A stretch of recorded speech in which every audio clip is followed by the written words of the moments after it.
It doesn't matter how long you're spending on the earth, how much money you have gathered, or how much attention you have received.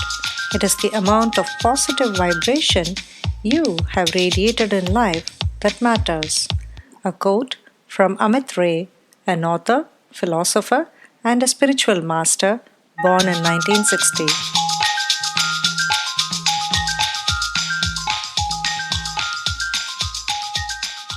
Hello, my name is Malati, and this is my show titled The Impressive Empress. Here we talk to women leaders, women who have had a humble beginning and have forged their way to leadership, a position to which they have been elevated thanks to their selfless service at making a positive difference to the world. Our today's guest, Bharathi Avireddy, is a very experienced dancer and a teacher of Indian classical dance styles Bharatanatyam and kuchipudi. She started her Indische Dance Academy in the year 1997 in Wiesbaden in Germany and also teaches in Frankfurt now.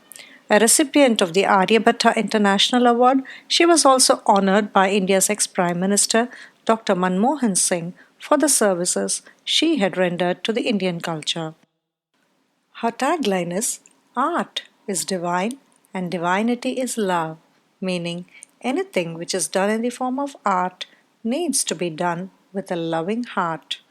I warmly invite you to join us in our quest to understand how Bharati had made herself the impressive empress. Hello, Bharati. Welcome to my show titled The Impressive Empress.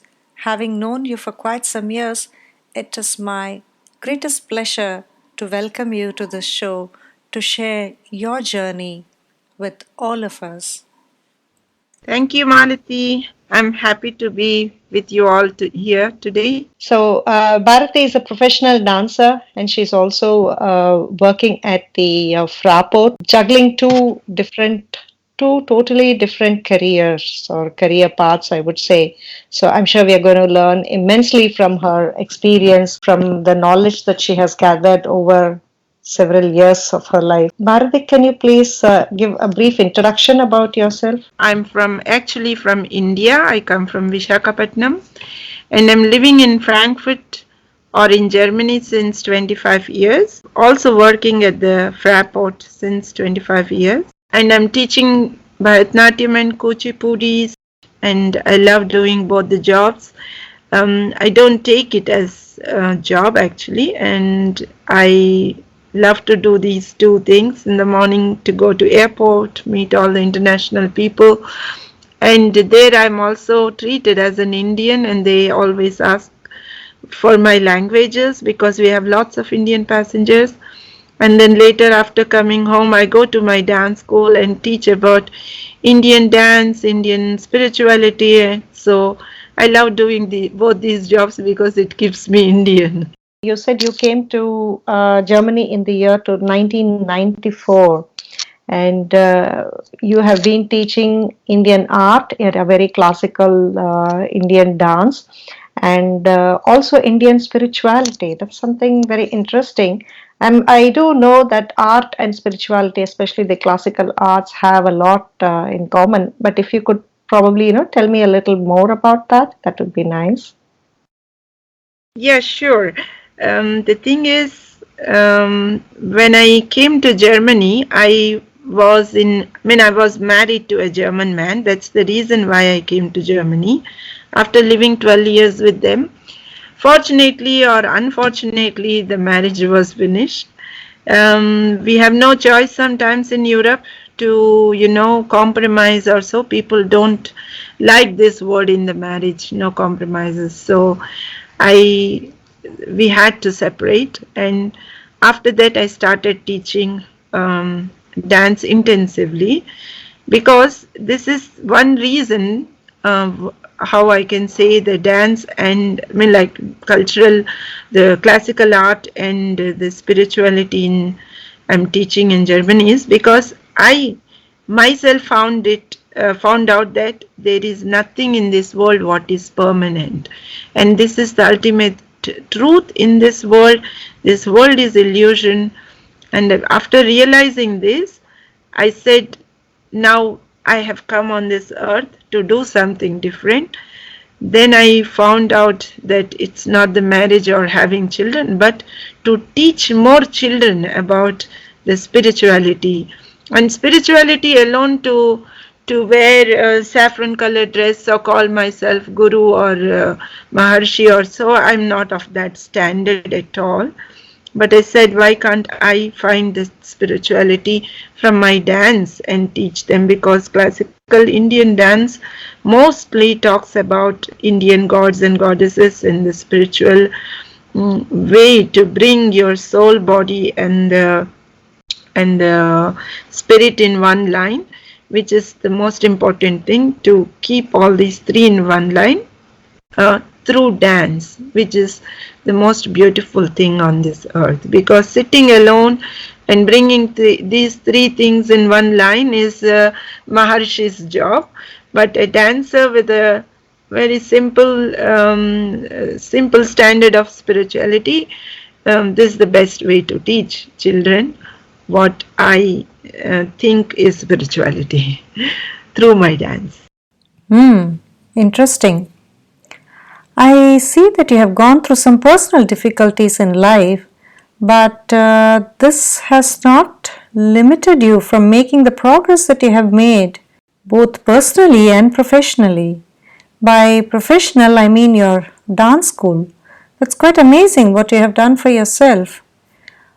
Can you maybe tell me something about your dance school and the various programs that you offer to your students here in Frankfurt?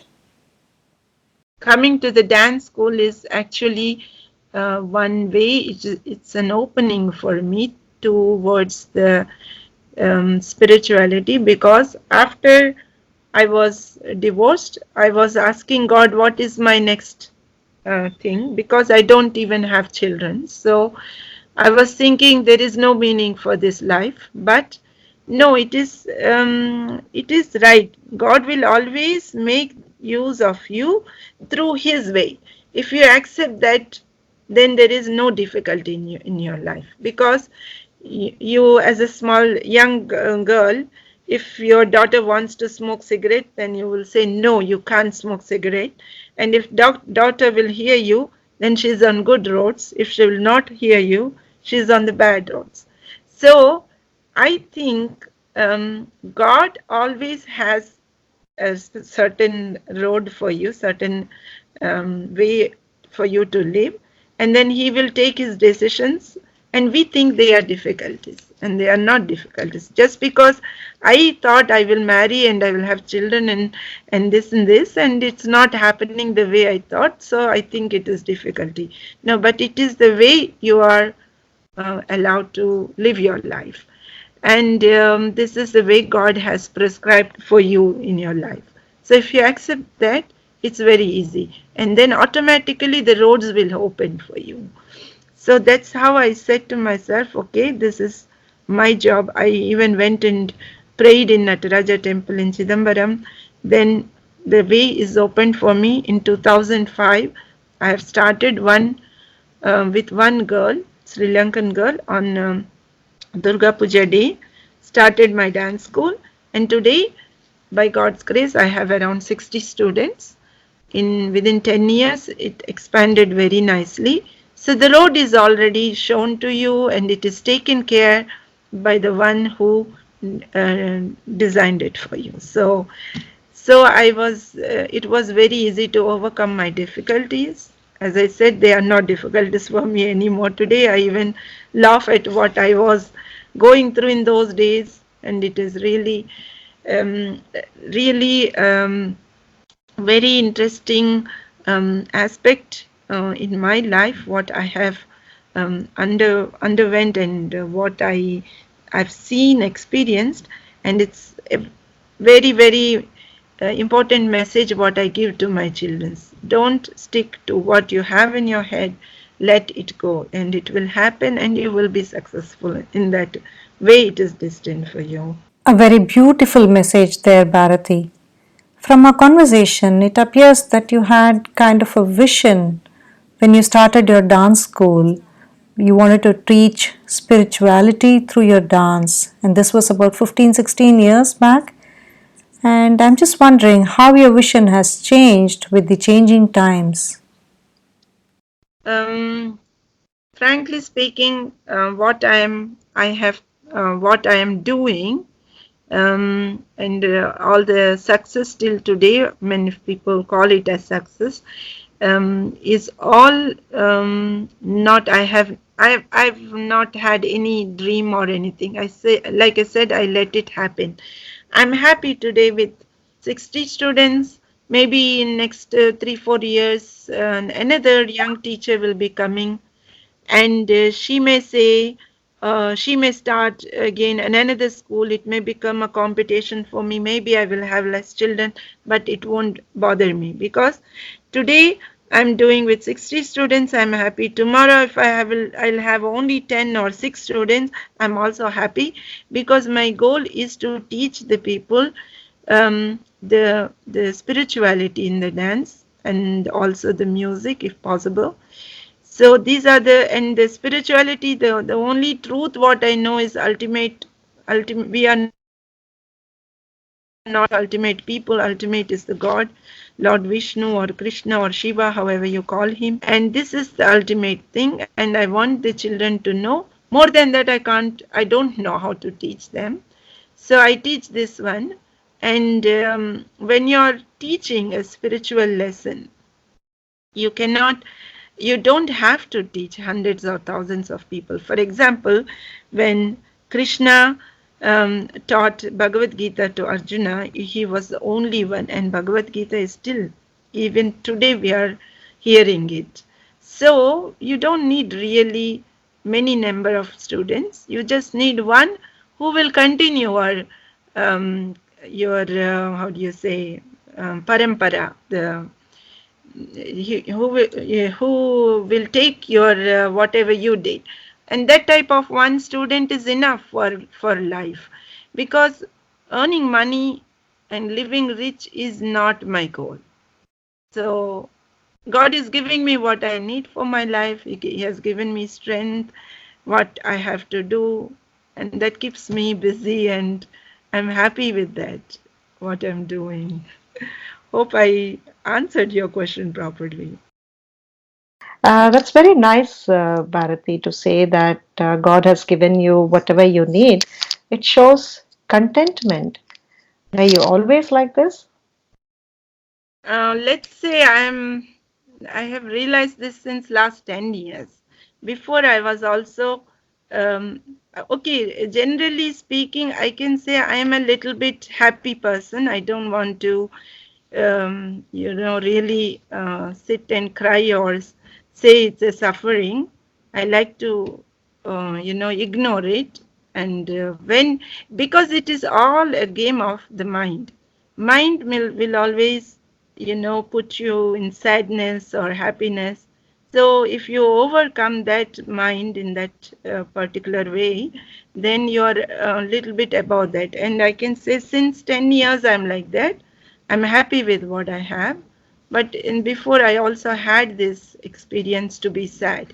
But luckily it was only for a few minutes or few hours, and then it was gone. I was never for a long time depressed or upset or anything. Lucky you, I should say. Thank It's you. so. How are you bringing in this positivity to your life at the Fraport? Yeah, what kind of influence are you bringing to your colleagues? Fraport is for me a door opener for globalization, I can say.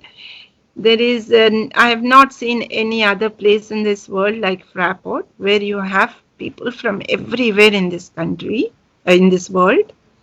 Everywhere you see people, and sometimes after working there, also now after working there 25 years almost, I see like countries where I've never heard, and the name of a language where I've never heard. So it is like it's a constant place to learn something in your life. This won't bring you any degree or any certificate, but the experience in your life is wonderful, because to see these so many colors of God's creation, so many languages, so many cultures. This is a beautiful place. And every day when I go to work, whether I start at 5 o'clock in the morning or 9 o'clock in the morning or 2 o'clock in the afternoon, I enjoy going there because it's a place again to learn, and people are all, to see this opportunity. If I have lived in India, or even if I have worked in Delhi, I will not get this opportunity, because Fraport is such an international place. And when I see that so many people from so many countries, then I think to be an Indian there, and how people from any country, when we go and offer our help to the passengers, because I help the passengers who need assistance, like wheelchair, language, children traveling alone without parents, and we help all these people. So when we go to offer them the help, they see my nose ring, or they see my bindi or my bangles, and they say, "Are you from India?" You know, this is a great thing for Indian, people from different countries. I don't know these people. I don't even know their country, but they ask me, "Are you from India?" See how great our country is. And there I am so happy to be at this airport, because it will keep me constantly reminding, you are an Indian. India is a great country, great spiritual country. That makes me feel very good. If my body allows, I don't mind working there even for next 10 years or 15 years. I think we should learn to cherish what we have, which is our inner strength. And that is something that we can develop through spirituality, and spirituality only, is my humble opinion. So you seem to be learning a lot from your work at Fraport. How does that influence what you do at your dance school?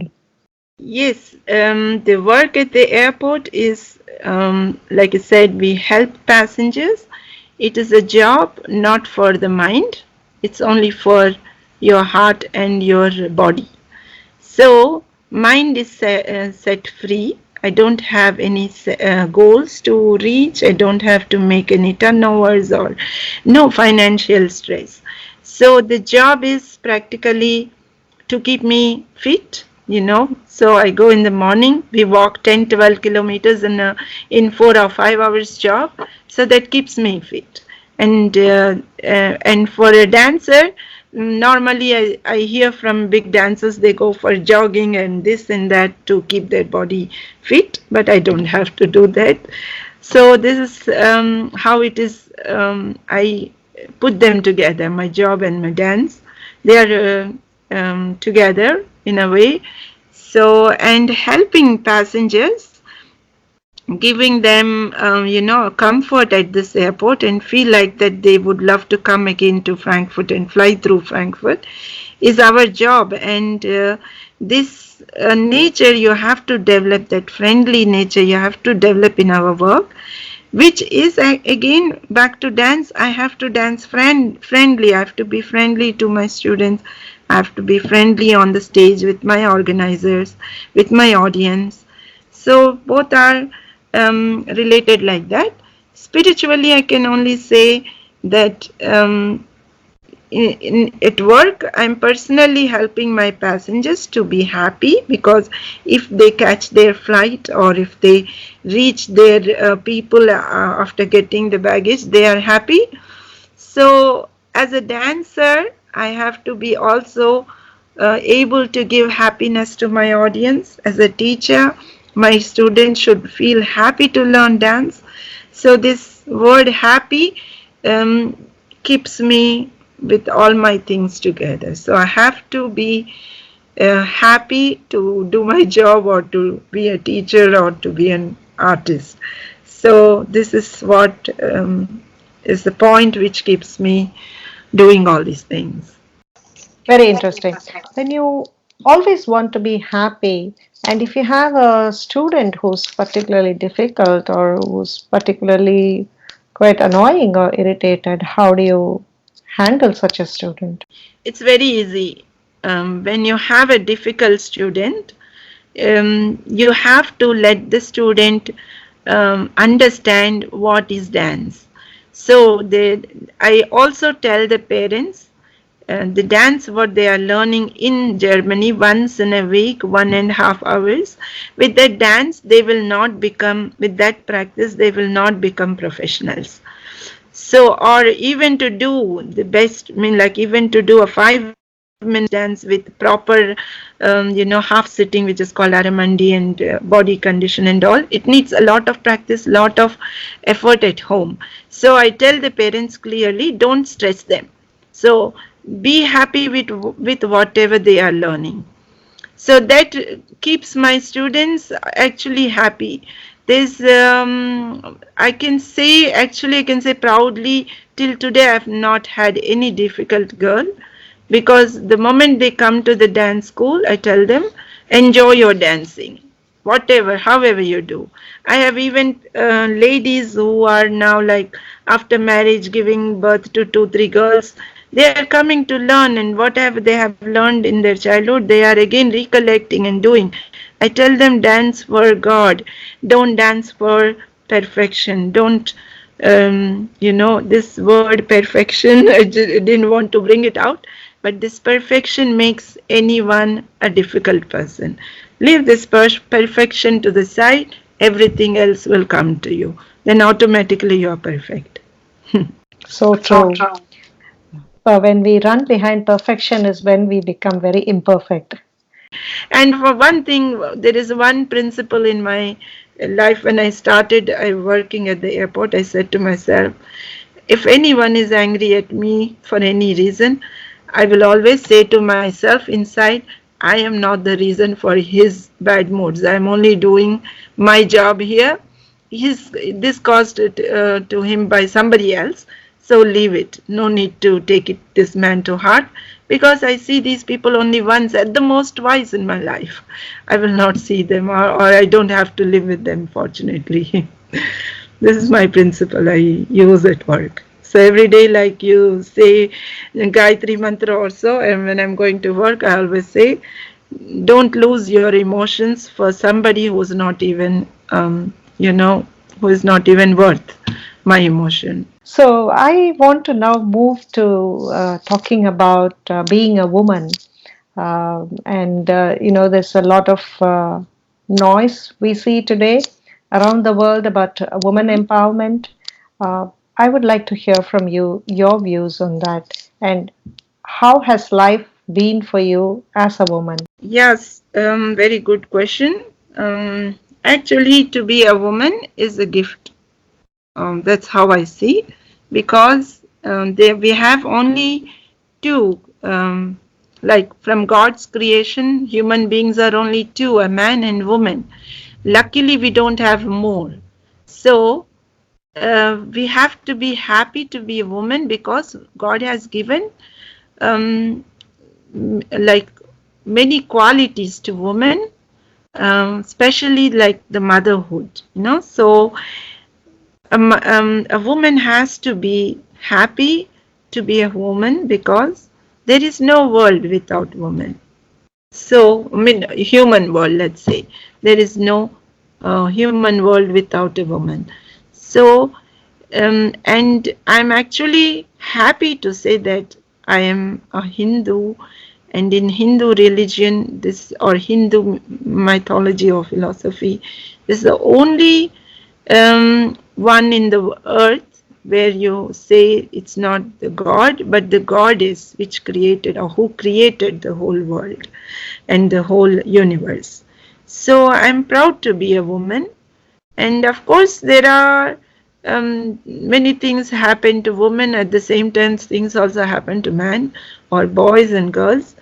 This is an unfortunate thing, but for that reason, I will not say women are backward or anything, because, like I said, as a Hindu, half of Shiva is Parvati, half of, or Lakshmi lives in the heart of Vishnu, and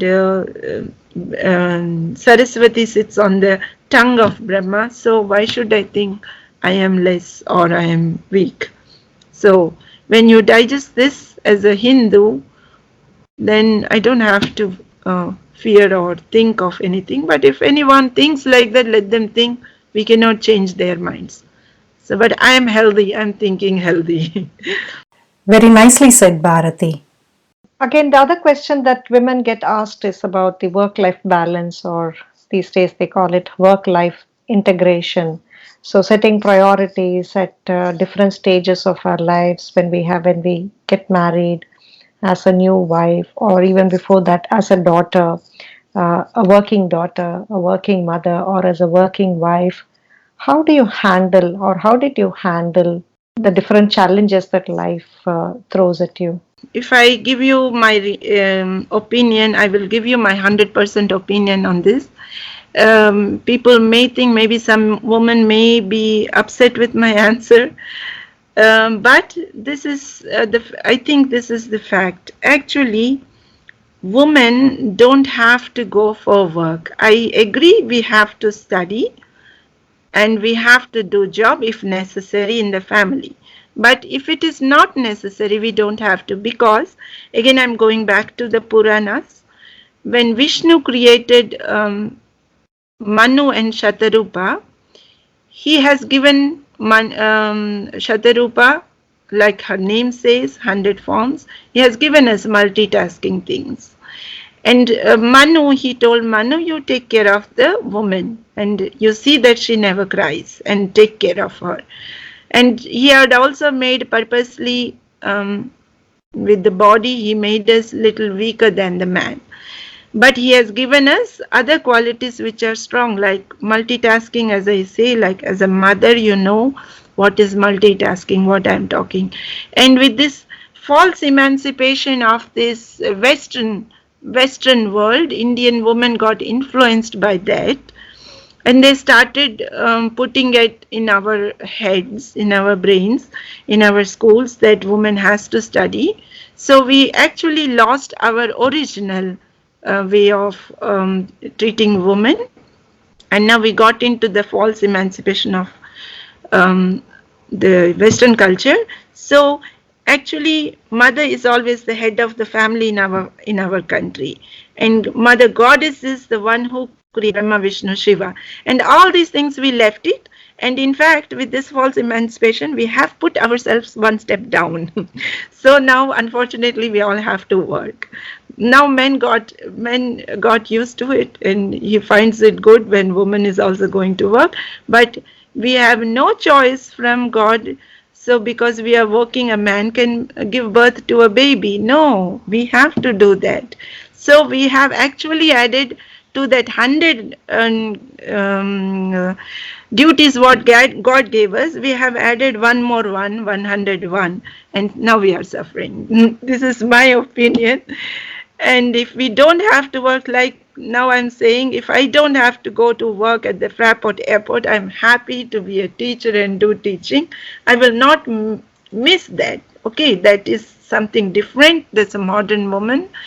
But like I said, if I would have a husband and he's working and he's earning enough money for my family, then I don't need to work.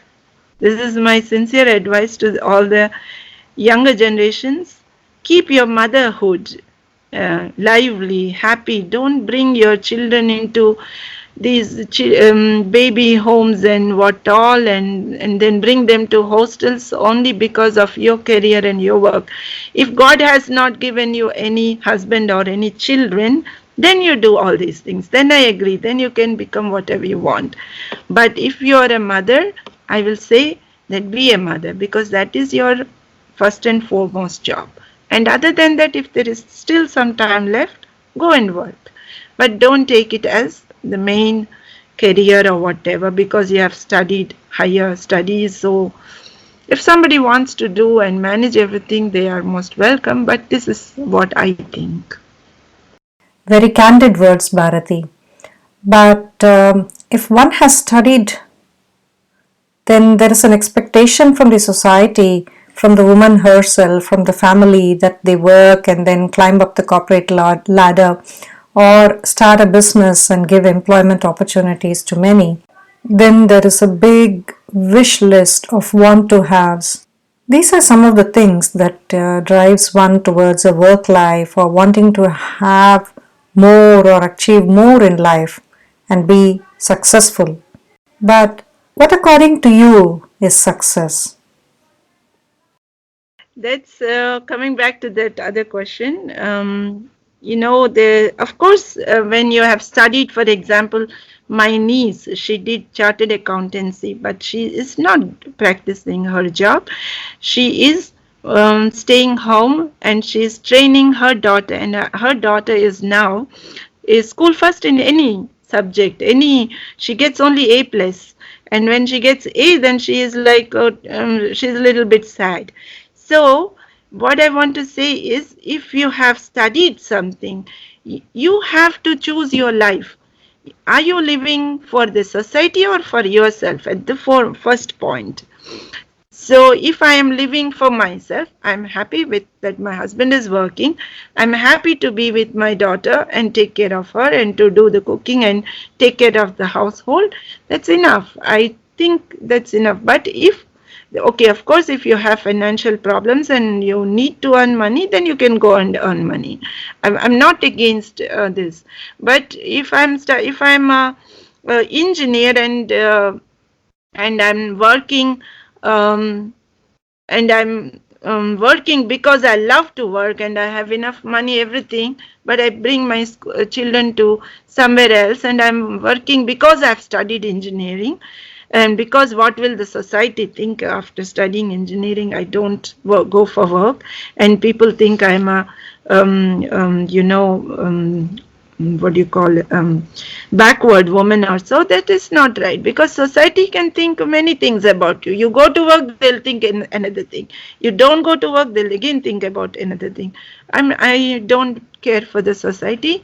I live for myself, and I'm happy to be what I'm doing. This one should take how you want, because we have the big choice to choose how I want to live. I will choose how I want to live. That's why even though I have studied in India my degree in commerce in 83, no 88, I can come and work as an accountant in Germany doing whatever. But I said I don't have to.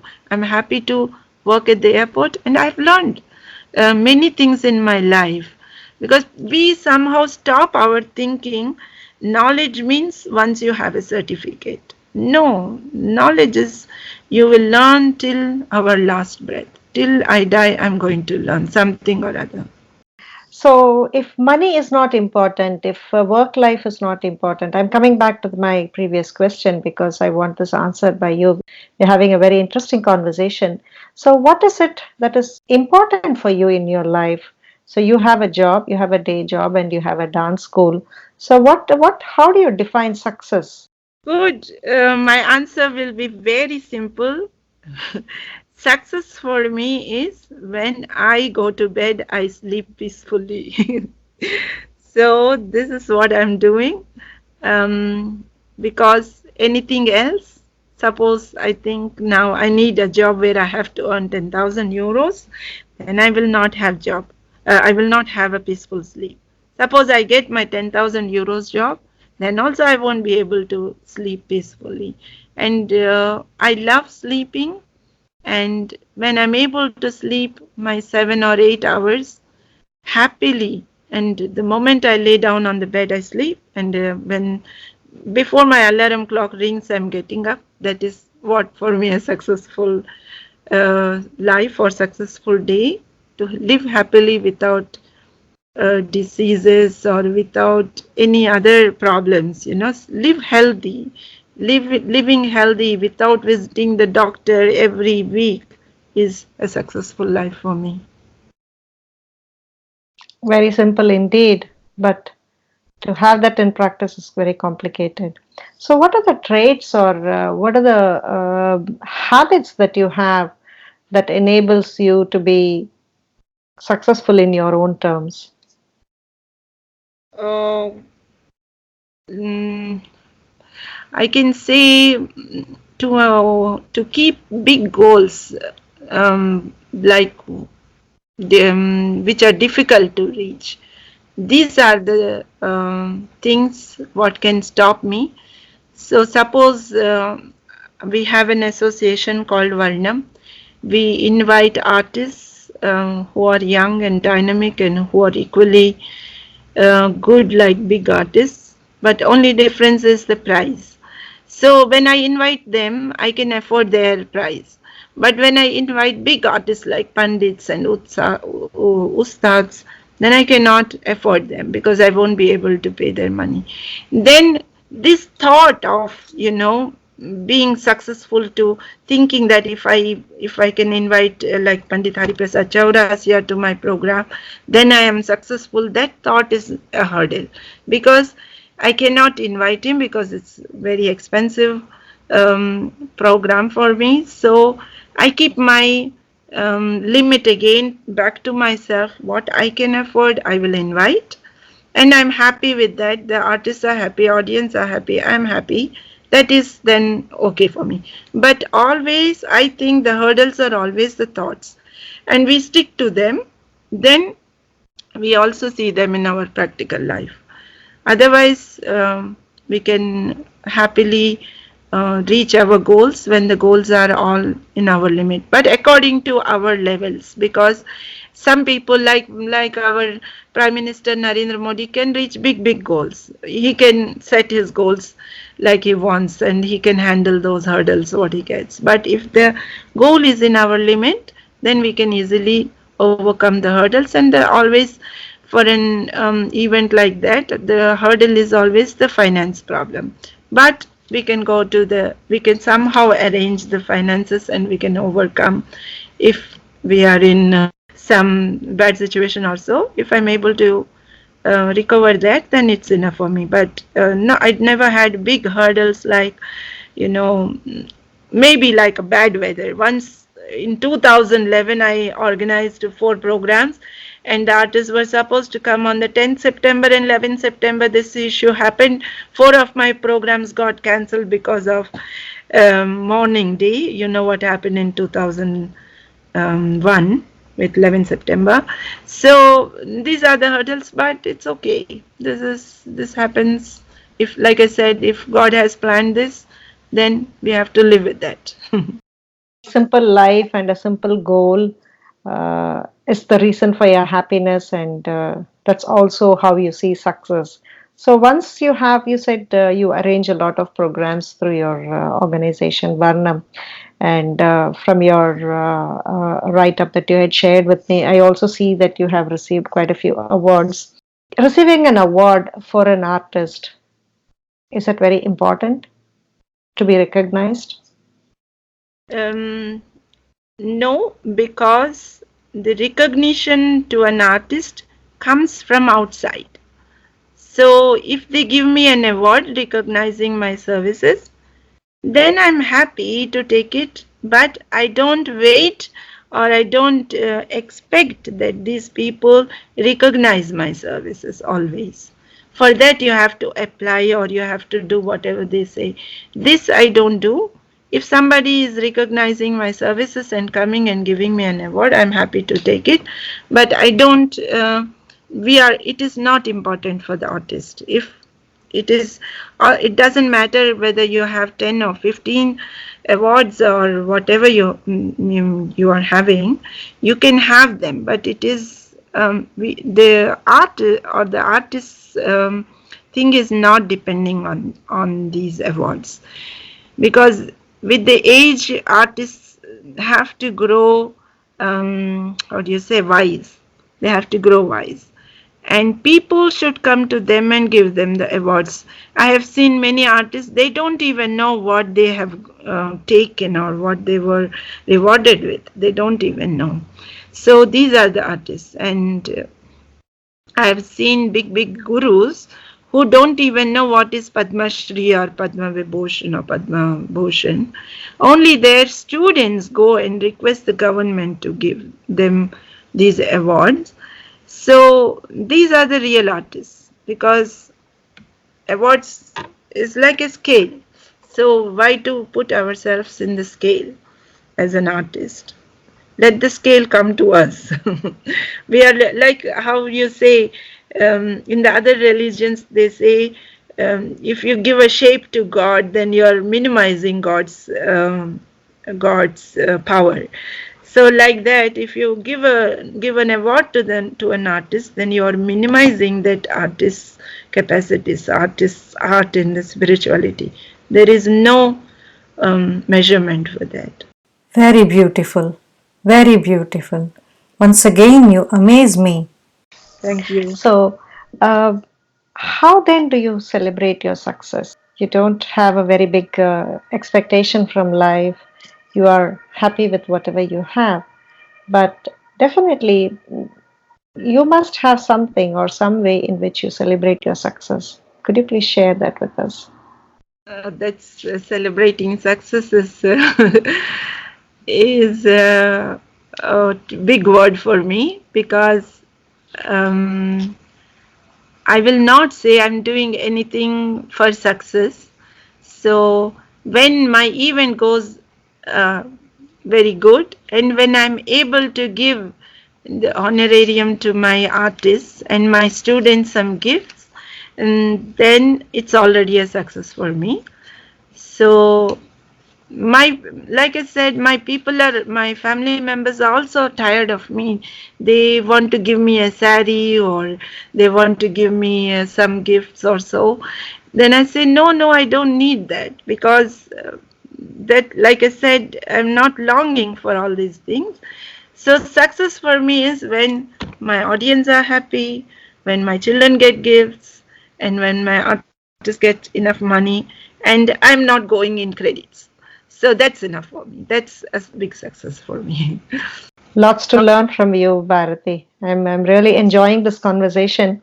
But I would like to quickly, if you have some advice for the youngsters who are looking to join this profession or who also want to have a dance school like yours or who want to showcase their talent, what is your advice to the young artists? Like I said, setting up the goal in this field to earn money or to buy a house or to win an Padma Shri award and all, I will not suggest. Don't think of all these things. And the important job as an artist, whatever art they do, whichever field they go, important is that when the people see, they have to be happy. Wow, this is a nice thing, or this is a beautiful thing. Not don't let them give any chance to cross question you and say, why is it so, why is it so? Because this is what I learned in Germany. When I danced for Krishna stealing butter, they came and asked me, what is this? How can you treat a thief as God? So then it really brought me into thinking more. Why is it so? What is the meaning behind this story? Why I have to treat Krishna like a thief in my dance? But it has more meaning, because India is not a silly country. It is has lots of spiritual things to give back. So that brought me back into my roots. Then I started investigating, where is it, what is it, and all these, our Bhagavad Gita, Bhagavatam, Ramayanam, Mahabharatam, whatever you study, this is always, this goes and ends up with this eternal truth, which is happiness, which is this big soul, Paramatma. Always they land up there. So I will suggest my youngsters, don't run for anything else. Run for this big happiness, the real, the eternal happiness. Then all other things will come to you automatically. All other material things. Whether I need a stage or money for the artist, everything will come to you. So go for that biggest goal, which is called eternal happiness. Then everything else will come. This is my sincere advice to all the youngsters, all the young artists, all the people coming up. And nothing is permanent. Ultimate truth is the happiness. Wonderful, wonderful. You've enriched my life today one more time. I've always enjoyed the interactions that I've had with you. I've known you for so many years, but I got to know a new Bharati today. Thank you so much for the Thank, time. thank you too, Malati. I enjoyed talking to you. Thank you so much once again. Have a lovely day. Thank you too. Same to you.